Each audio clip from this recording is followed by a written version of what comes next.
झी24 तास एक पाऊल पुढे।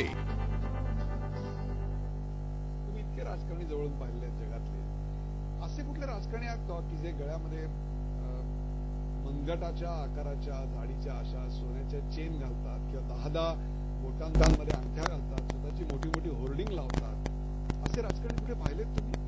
नाही, जगामध्ये असे म्हणजे उलट परिस्थिती आहे.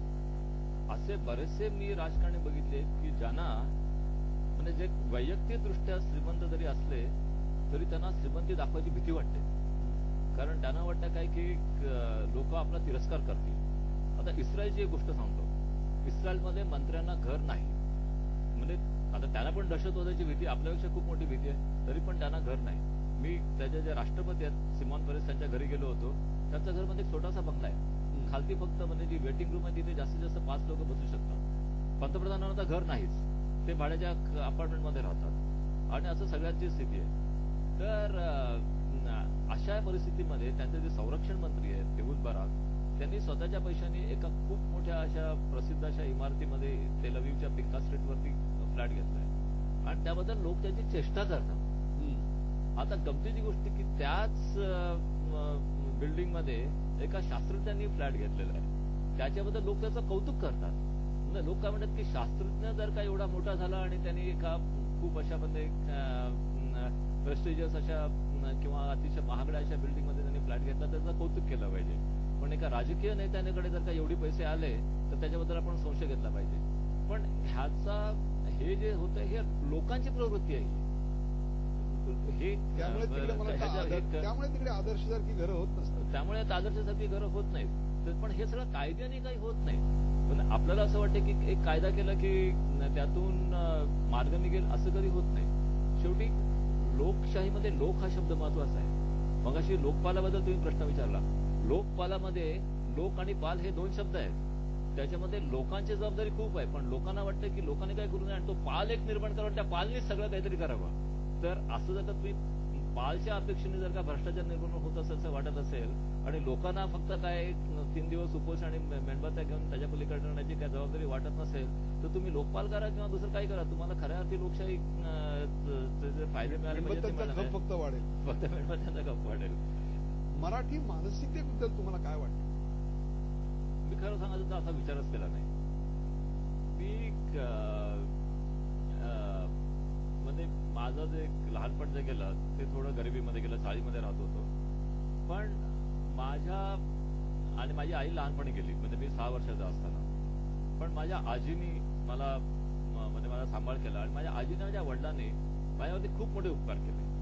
आणि ते उपकार कसे की मी कुठल्या धर्माचा आहे, कुठल्या प्रांताचा आहे आणि कुठल्या जातीचा आहे हा विचारच कधी माझ्या मनात आणून दिला नाही. तर त्याच्यामुळे माझा जो स्टार्ट झाला ना तो खूप पुढे झाला. त्यामुळे मी 7वी-8वीत असताना मी केवळ एक भारतीय आणि एक केवळ मनुष्य हीच माझी आयडेंटिटी होती. त्याच्यापेक्षा कमी कुठली आयडेंटिटी असते हा प्रकारच मला माहिती नाही पडला आणि ह्याची मला त्यांनी कधी जाणीवच करून दिली नाही. आणि ही जी त्यांनी मला जी भेट दिली ना त्यामुळे मी बाकीच्या ह्या गोष्टींचा कधी कुठेतरी आंतरराष्ट्रीय व्यक्तिमत्व हा. पण त्याच्यामुळे हा जो मला जो स्टार्ट मिळाला ना हा खूप मोठा स्टार्ट मिळाला की ही जी सुरुवात झाली का तुम्ही डायरेक्ट तुम्ही म्हणजे 8व्या-9व्या वर्षात तुम्ही फक्त एक भारतीय आहेत. हीच सगळ्यात छोटी आयडेंटिटी हीच होती की भारतीय. या पलीकडे केवळ एक मानवता हीच एक आयडेंटिटी होती माझी.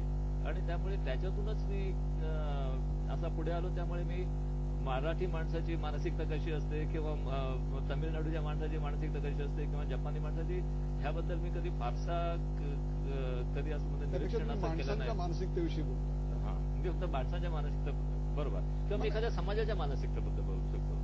मला तुम्हाला प्रश्न विचारायचा आहे की तुम्ही परमेश्वर मानता. आज हा तुमचा थक्क करणारा प्रवास आहे. याच्या मागे परमेश्वर होता का निव्वळ परिश्रम?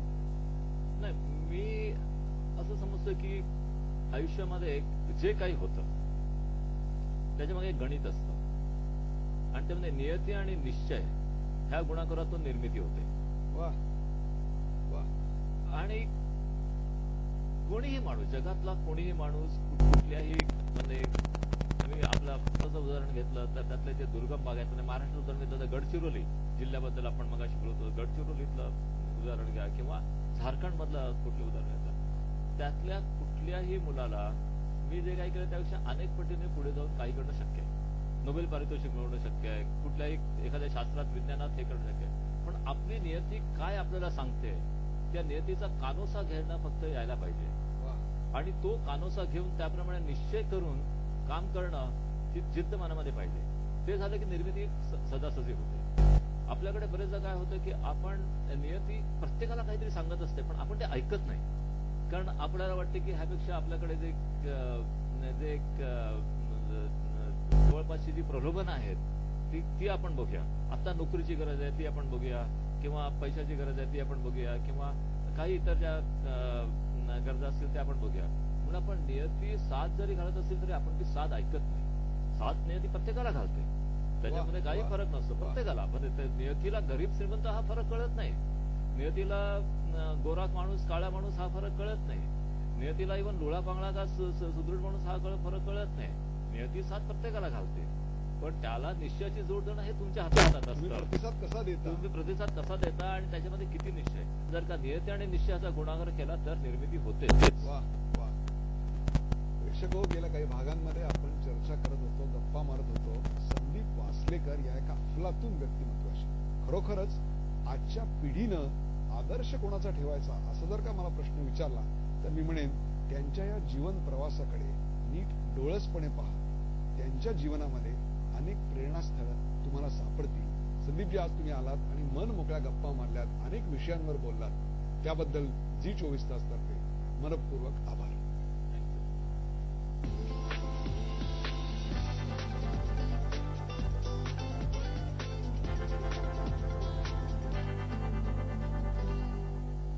झी 24 तास, एक पाऊल पुढे.